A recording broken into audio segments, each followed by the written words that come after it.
Hello friends welcome to target Odisha exam. तो बंधु माने देखंतु वर्तमान समय आपण मानक पई बहुत बड़ न्यूज अपडेट टीए अच्छी।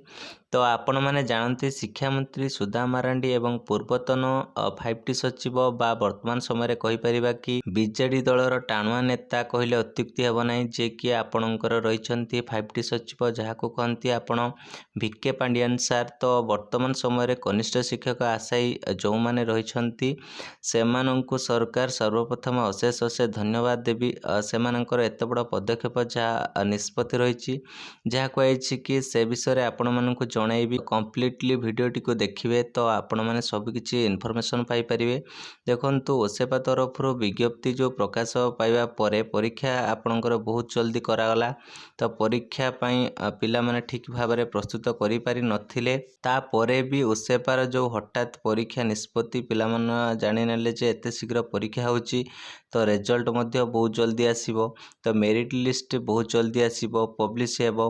तो पिला माने जहा कि जॉइनिंग जनवरी सुधा पाइजिबे किंतु यह भाबी नथिले जे प्रकृत रे आरएसटी पिला माने मध्य आवेदन करिसंती। जो पीओ पिला माने रहिसंती सेमाने मध्य डॉक्यूमेंट वेरिफिकेशन जूनियर टीचर पूर्वरु होइजिबो। ताहेले एठी प्रश्नवाची सृष्टि होची कि जो 20,000 कनिष्ठ शिक्षक नियुक्ति संपूर्ण पूर्ण करिबा पई जो पदक्षेप गुडा को निया जाउछि। गतकाली आपण देखिथिबे केन्द्रापड़ा गस्तर 5T जो सचिव जाइथिले सेतेबेले जदिओ तांको विभिन्न विरोधी दल कला पताका प्रदर्शन करथिले तापरे भी केन्द्रापड़ा जिल्लार आशायी माने जो अछंती से माने पदक्षेप नैथिले जे 5T सचिव को भेटिले एवं तांकर दाबी जणाइले।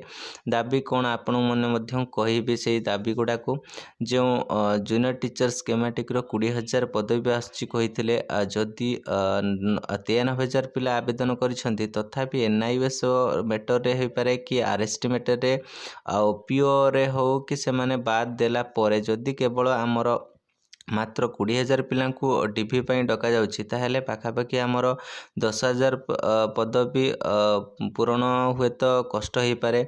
तो पदवी जो बाहरी पिला माने जो प्रकृत रे आशायी रहिछंती 6 वर्ष होला से माने चाकरी रो वंचित हेबे।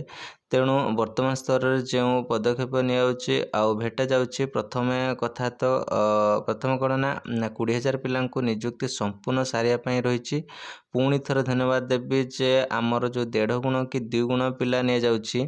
एवं द्वितीय रे जदि देखिबे आपण जो रिक्रुटमेंट प्रोसेस चलीछि ताकू यथाशीघ्र करा जाऊ। आ गोटे कथा कहबी जदि आपण माने देखिबे कि डीभी पई जो अधिक पिला डका जाउछि एवं सुप्रीम कोर्ट रे जो राय रहिछि कि जो माने जेन्युइन कैंडिडेट आपणकर जाइथिले जाइछंती स्वच्छतार सहित तापरे जो 20,000 पिला संपूर्ण भाव में नियुक्ति देवा 1.5 गुण रु 2 गुण निया आवश्यक। ता बाद जदि डॉक्यूमेंट वेरिफिकेशन कथा कहबा तो विशेषकर सबुठार बड़ असुविधा होची जे रिटिन आकार आपणकर जो रिजोल्यूशन रे एमिति एक आर्टिकल आछि जो थरे दुईटा मीनिंग रहउची कि इट इज स्टेट सिलेक्शन और इट इज डिस्ट्रिक्ट सिलेक्शन। तो टोटाली आपणकर 93,000 एस्पिरेंट जो समस्त डिलेमा रे अछंती। तेणु जोटा दाबी रहउची जे स्टेट मेरिट लिस्ट आसु तो आधार रे डिस्ट्रिक्ट सिलेक्शन हो।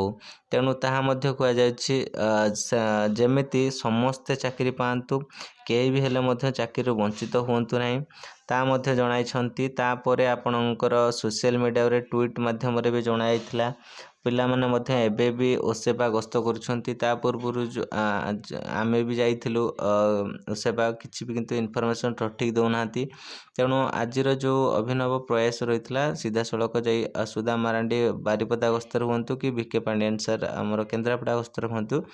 तेणु एभली पदक्षेप निश्चित भाव में स्वागत योग्य। तेणु विभिन्न गहली दे शिक्षा मंत्री और 5T सचिव को भेटी समस्या बखाणीबा एते सहज भी नथिला।